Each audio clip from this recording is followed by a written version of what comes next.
ESPN Radio and ESPN News, 250 plus markets across the United States of America. Check your AM, FM listing nearest you.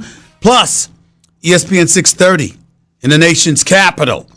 They joined the show this week. They joined the family. They're carrying this show, the Stephen A. Smith Show, live in the nation's capital, Washington, D.C. Plus, you can hear me on Sirius XM, Channel 80, plus ESPN Radio, simulcast live over the national television airways of ESPN News. Number to call up, as always, is 888-SAY-ESPN. That's 888-729-3776. The Stephen A. Smith Show is being brought to you by mycomputercareer.edu.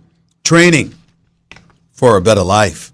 Time for Straight Talk, brought to you by Straight Talk Wireless. Got a lot of stuff to get into today. Obviously, NBA free agency is percolating. There is no doubt about that. A lot of stuff. Most of the things have happened. You know the stories. KD and Kyrie have elected to join the Brooklyn Nets. Klay Thompson is going to stay in Golden State. Jimmy Butler, a sign and trade deal has taken place that has put him in the Miami Heat with the Miami Heat.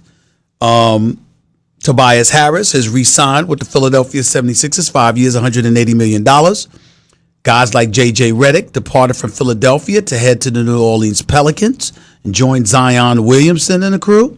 You have Boogie Cousins, who still does not have a team as of yet. You've got guys like Malcolm Brogdon, who was traded to the Indiana Pacers. Ultimately got himself a 4-year, $85 million deal. It's going to be real interesting. Indiana could be a team to watch because you got Victor Oladipo coming back eventually, and you put him in a lineup with Malcolm Brogdon, who's not going to be a reserve, will probably be a starter since they're paying him over $20 million a year now. So it's going to be real interesting to see what transpires where he's concerned. And everybody and their grandmother is waiting to see what Kawhi Leonard does. Kawhi Leonard was in the Barbados. Kawhi Leonard has promised the Toronto Raptors that indeed he will give them the very last meeting before he makes his official decision as to whether or not he will stay in Toronto with the reigning defending NBA champions, who he got into a championship and where he captured an NBA Finals MVP yet again, two-time NBA Finals champion, two-time NBA Finals MVP. That is Kawhi Leonard. He will make a decision as to whether or not he's going to remain with Toronto or he's going to depart for one of the LA teams, whether it be the Clippers or the Lakers. His decision is expected sometime this week. We have no idea when. We have no idea what he is going to do. I don't think there's ever been a situation or a time where you can have the number of NBA insiders, the number of people covering this league who are all virtually clueless as to what this man is going to do. We have heard that the Lakers are the team that that has the edge as we speak, but the Los Angeles Clippers say, wait a damn minute now, don't rule us out. Here we come. We've got better ownership. We've got the front office executive extraordinaire. That's the right-hand man of Steve Ballmer and Jerry West. We've got a Hall of Fame coach in Doc Rivers. We've got a first-class organization, medical staff. We plan on upgrading our facilities and, having a new arena in the next few years, evolving this entire franchise completely and totally around Kawhi Leonard. And so you have that if you're the Clippers pitch. If you're the Los Angeles Lakers, you know what your pitch is? We're the Lakers. That's it. We're the Lakers. And I know we haven't made the playoffs the last 6 years, but the brand that is the Los Angeles Lakers, who we are and what we bring to the table, and the fact that we have LeBron James, and the fact that we have Anthony Davis, we're already a title contender based on them alone, and we don't even have a roster filled out yet. Oh, by the way, Andre Iguodala was moved from Golden State to Memphis, and by the way, he's expected to take a buyout so he can go anywhere he wants, and the likelihood is that he's going to end up in L.A. because his former agent happens to be the general manager of the Los Angeles Lakers, which is Rob Pelinka. Assuming all of that happens. So you got LeBron, you got AD, you got Kyle Kuzma, you might have Andre Iguodala. So clearly your defense has been upgraded significantly, your offense has been upgraded significantly, your personnel has been upgraded significantly. When you look at the Los Angeles Lakers, here's the bottom line. You're lucky. Now, I'm not going to sit up here and tell you that Rob Pelinka and Jeannie Buss to be excoriated the way they were about 3 weeks to a month ago when Magic Johnson came on national television and said that he felt betrayed by Rob Pelinka. I'm not going to do that. I'm going to tell you that Rob Pelinka is not stupid. Rob Pelinka is knowledgeable about the game of basketball. Rob Pelinka is competent. Rob Pelinka was damn well better than competent as an agent. And I'm going to tell you that Jeannie Buss, one of the nicest human beings you could ever meet in your life, who loves her Lakers, pulled the trigger on a few things and was a bit more assertive over the last few weeks. And as a result, now you find yourself in a situation where we no longer are laughing at the Lakers or crying, depending on who you are, because, damn it, I'm miserable when the Lakers are miserable. I'm here to tell you something right now. I'm going to call it like I see it. And when they deserve criticism, I'm going to give it to them. But make no mistake about it, I don't root against the Lakers, because the root against the Lakers is to root against Southern California. It's to root against the Staples Center. And that I am absolutely, positively allergic to doing. I love the Staples Center, especially when the Lakers are playing there. I love Southern California, especially when the NBA season is ongoing. Make no mistake about it. And me personally, I'm one of those guys who believes firmly that Steve Ballmer should get his own arena and should move outside of the Staples Center and get his own home. I mean, if you go to a game for the Lakers and then you go to a game for the Clippers, it's like a high school environment compared to the pro environment, because the lights are just different. The lighting inside the Staples Center, it just reeks of star-studded allure. And then you look at the Clippers and it's like a high school gymnasium. Same arena, same amount of seats, sold out, people are watching. Better basketball over the last several years, doesn't matter. The Lakers are the Lakers in L.A.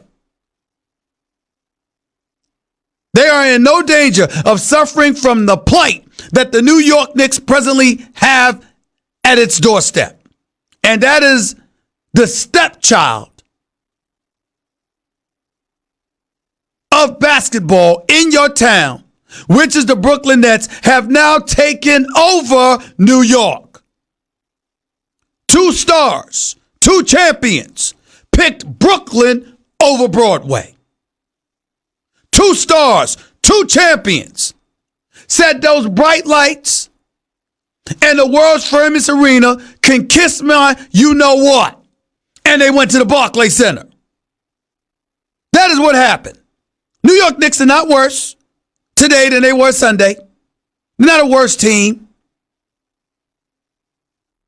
There's no evidence that Steve Mills and Scott Perry and David Fizdale don't know what they're doing. That's not what this is about. What it is about is that evidently the allure that was once in the possession of the New York Knicks is no more. It now belongs to Brooklyn. Where Brooklyn at? Where Brooklyn at? Yeah, we know where they at now. I mean, it's so damn obvious. You even know where the pizza shops are off Atlantic Avenue now. It's a new day in New York. But guess what? Even if Kawhi Leonard ends up going to the Clippers, it still ain't a new day in LA, because they got LeBron and AD.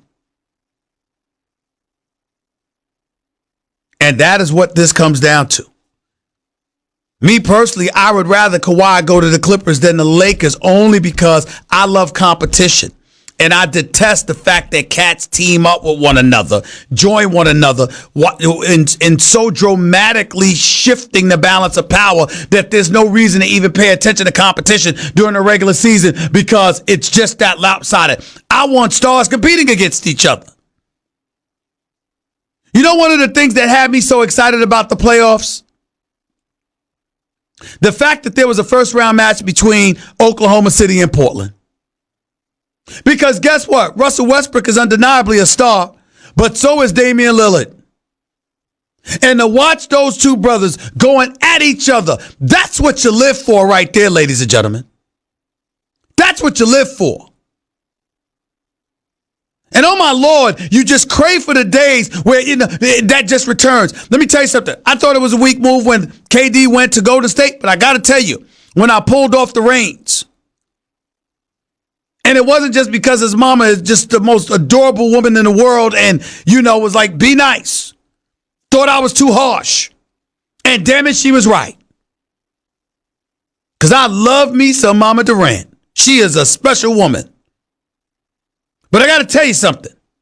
I got to give KD what credit is due in this regard. Because when he went to the finals and went up against LeBron, it was like, all right, you had your crew. I got mine now. Let's go. And LeBron averaged a triple-double and averaged over 30. But KD averaged 35 and 8. It wasn't like he went along for the ride. That brother was like, let's go. Open and tap. He was guarding LeBron. That's what you want to see? When Portland went up against Chicago, Jordan was like, Drexler, here I am. Here I am. Let's go. This is what you want to see. When Bird and Matt and Dr. J went up against one another, and Dr. J punched him in the face at midcourt. That's what you want to see. Maybe not necessarily the punching in the face, but you want to see mano a mano. You want to see cats going up against one another. Here's what you want to look for. You don't want them joined together.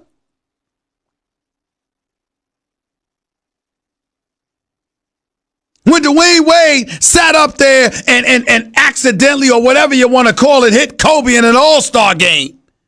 And Kobe had to wear a damn mask. And people were talking about Kobe and D Wade. What did they do? The next game after the All-Star break years ago, Miami and D Wade and LeBron and those boys showed up at the Staples Center. And you saw Kobe and D Wade guarding each other and going at it. Two of the greatest guards in the history of basketball. This is what you want to see. This is what you live for. And I want to see Kawhi versus LeBron. I'm not going to be mad if they Lakers together because, I mean, damn it, that's the bright lights. That's Tinseltown. That's the Staples Center. That's the Lakers being prohibitive favorites to come out of the West and represent the Western Conference in the finals and probably win a championship with those big three. Yeah, there's nothing bad about that. But a better scenario is LeBron and AD beating Kawhi and the Clippers to pull that off. Do I want Kawhi in Toronto? Hell no. I appreciate the NBA globalizing its brand. I appreciate a champion being in the country of Canada and the wonderful, marvelous city of Toronto. I appreciate all that. I truly do. I truly do. But I got to tell you something. We ain't really mentioned Toronto since. Anybody think about Toronto? Anybody think about Canada? That's hockey world. Nobody give a damn about that. What they care about is teams right here in this country. Yeah, it's patriotic. Yeah, it's shunning other nations. So what? Get over it. We ain't here to hug one another and sing Kumbaya. We're going to call it like it is. I want to thank once again all those folks in customs in Canada. On the U.S. side, especially as we coming back home, they were very good to me. I'll never forget those dudes as long as I live. They could not have been nicer and more hospitable and more supportive and helping me get across the border and come back in and all of that other stuff. It was far less cumbersome than I anticipated. They even helped me get my global entry card. It's official, y'all. I got my global entry card right now, John. I got global entry. I got the card and everything. I'm good. I'm good. Nexus is next. In case I want to go into Toronto. Because even though I've heard about Toronto, I've heard the city of Montreal is absolutely fabulous. Can't ignore that. Can't ignore that. But I digress. The point is, you might want to go to Toronto or Montreal, a party, to witness the city being a gorgeous mosaic it is. All of those things may be ultra important to you and it might matter. But when it comes to basketball, all right, you had your day in the sun. You won a championship. Congratulations. But you ain't thinking about Toronto. You know what you're thinking about now? Philly, Boston, to a lesser degree, Milwaukee. You may have gotten worse. That's what you're thinking about. And you're thinking about the Western Conference. Damian Lillard re-upping for Supermax deal. Congrats again to the Goodwin brothers, particularly Aaron Goodwin. I say the Goodwin brothers, Eric and Aaron, they're one and the same. His brother got 6 years, $258 million. First $50 million player in North American team sports. Two brothers negotiated that contract. Aaron and Eric Goodwin. Let's give love and props to those brothers. I'm so proud of y'all. But you look at that. You look at OKC. Paul George was an MVP candidate before he faded a little bit. Love Paul George. And by the way, one of the best people you'll ever meet in your life. Good dude. Russell Westbrook, a bit cantankerous and acerbic, a little bit too much sometimes, but damn it, he never cheats us. And I don't give a damn about his 200 plus million. He deserves every penny. I love Russell Westbrook. Attitude and all. Utah, hell of a job this summer. Hell of a job. Picking up Bogdanovich, that's a huge, huge plus for that franchise. I'm here to tell you, that's a huge plus. I love that pickup. They're going to do some things in Utah. Make no mistake about it. The Clippers, Patrick Beverley, very, very wise to keep them. That's my little brother right there. Got $40 million. I don't know if anybody deserves it more. Blue collar hard worker, over $13 million a year. Defensive wizard. Rough, hard knocks, never cheat you with effort. Rough rider, ain't scared of a soul. Love Patrick Beverley. It's my little brother right there. I got a special affection for that brother. But you look at it, Portland, Utah, the Clippers, OKC. Houston, you can't ignore. Austin Rivers, re-signed with Houston. Good move on their part to keep him on board. Didn't need Jimmy Butler, you needed him. Not when you got Harden and CP3. You needed Austin Rivers. Good move for him. Golden State, I'm not counting them out. Got my man, Sean, You've got some folks out there talking about they ain't going to make the postseason. I beg to differ. I think the Golden State Warriors are going to make the postseason. D'Angelo Russell is not a bad pickup. There's a chance they'll have 4 All-Stars on the court at the same time. D'Angelo Russell with Clay, Steph, and Draymond at some point in time, with Kevon Looney re-signed and re-up. The Golden State's not winning the championship, but I like their chances for making the playoffs. And Steph Curry is a superstar. Let's not forget that. So we got that going on. Of course, we got the Lakers. We can't ignore that. Pelicans can't be ignored either. David Griffin has done a phenomenal job since taking over as executive VP, president of basketball operations. The man is doing a special job and has an incredible level of credibility and is a good man and knows what he's doing and is organized and stout and keeping Alvin Gentry. Brilliant move. Say what you want about Alvin Gentry. I'm going to say this again, and I said it before. I'm going to say it again. Do y'all remember the job that Alvin Gentry did last year? Forget the wins and losses. How hard he had those boys playing. Why do we say that? The season was sabotaged. Anthony Davis wants out. The Pelicans ownership forces them to limit his playing time, bench him in fourth quarters, or don't play him at all. It was an absolute circus. And Alvin Gentry just continued to coach his butt off. This is 1 year after taking them to the semifinals of the Western Conference playoffs. And now you've got Zion and Ingram and Lonzo Ball. And now J.J. Redick is there. You got a sniper who's exceptional at moving without the basketball and launching threes on the run better than anybody in basketball. I mean, literally sprinting to the ball, and in the midst of sprinting, launches threes, and they go in at an over 40% rate. That's J.J. Redick, who I religiously believe gets underpaid, with the exception of the 1 year, $23 million deal he had with the Sixers a couple of years ago. He's religiously underpaid. And he's a veteran and trustworthy and reliable. I think J.J. Redick's going to do some special things for New Orleans. But I say all of that to say, everything's about Kawhi Leonard right now and where he lands. Because if he lands with the Clippers, they're title contenders. If he lands with the Lakers, it might not even be fair to play basketball games against them. They'd be that elite. Where would you like Kawhi Leonard to go? Where do you think he should end up?